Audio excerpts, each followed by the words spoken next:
Global পয়েন্টের পক্ষ থেকে আপনাদের সবাইকে স্বাগত জানাচ্ছি।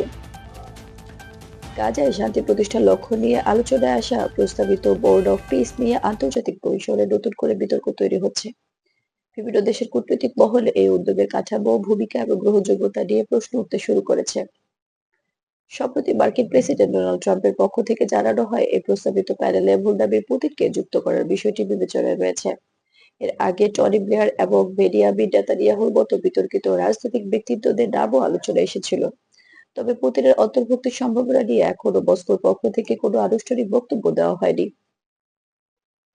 ভ্যালিড আন্তর্জাতিক সংবাদ মাধ্যমের তথ্য অনুযায়ী গাজা বোর্ড অফ পিস এখনো কোনো আনুষ্ঠানিক আন্তর্জাতিক সংস্থা নয়। এটি মূলত একটি প্রস্তাবিত সমন্বয় কাঠামো, যেখানে ভবিষ্যৎ প্রশাসন, মানবিক সহায়তা এবং রাজনৈতিক সমাধান নিয়ে আলোচনা করার কথা বলা হচ্ছে।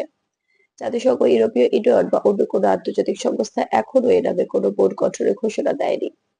এর মধ্যেই জানা গেছে, গাজার এই প্রস্তাবিত বোর্ডে অন্তর্ভুক্তির বিষয়টি নিশ্চিত করেছে তুরস্ক, কাতার, সৌদি আরব সহ মোট 9টি মুসলিম দেশ।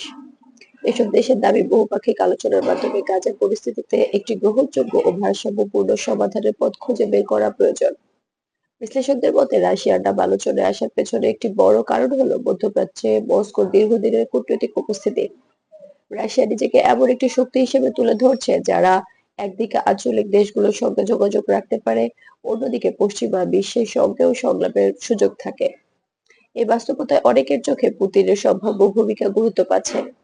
তবে এই উদ্যোগ নিয়ে সমালোচনাও কম নয়। বহু আন্তর্জাতিক বিশ্লেষক সতর্ক করে বলছেন, ট্রাম্পের নেতৃত্বে বহু দেশের সমন্বয়ে গঠিত কোনো আলাদা বোর্ড যদি বাস্তবায়িত হয়, তাহলে তা জাতিসংঘের বিদ্যমান মানবিক ও রাজনৈতিক প্রচেষ্টাকে জটিল করে তুলতে পারে। তাদের মতে, আন্তর্জাতিক সমাধান কাঠামো যেন একে অপরের সঙ্গে সংঘাতে না জড়িয়ে পড়ে, সেটি নিশ্চিত করা জরুরি। যুক্তরাষ্ট্রের অবস্থান এখনো পুরোপুরি স্পষ্ট নয়। ভ্যালিড সূত্র অনুযায়ী ওয়াশিংটন গাজা পরিস্থিতিতে মানবিক সহায়তা এবং ভবিষ্যৎ প্রশাসন নিয়ে আলাদা আলাদা কূটনৈতিক আলোচনায় জোর দিচ্ছে। একই সঙ্গে জাতিসংঘ নিয়মিতভাবে গাজায় সহায়তা পৌঁছানো এবং রাজনৈতিক সমাধানের আহ্বান জানিয়ে আসছে। তবে কোনো নির্দিষ্ট বোর্ড বা প্যানেলকে আনুষ্ঠানিক সমর্থনের কথা জানায়নি। সব মিলিয়ে বর্তমান বাস্তবতা হলো, গাজা বোর্ড অফ পিস এখনো একটি আলোচনা ভিত্তিক ধারণা।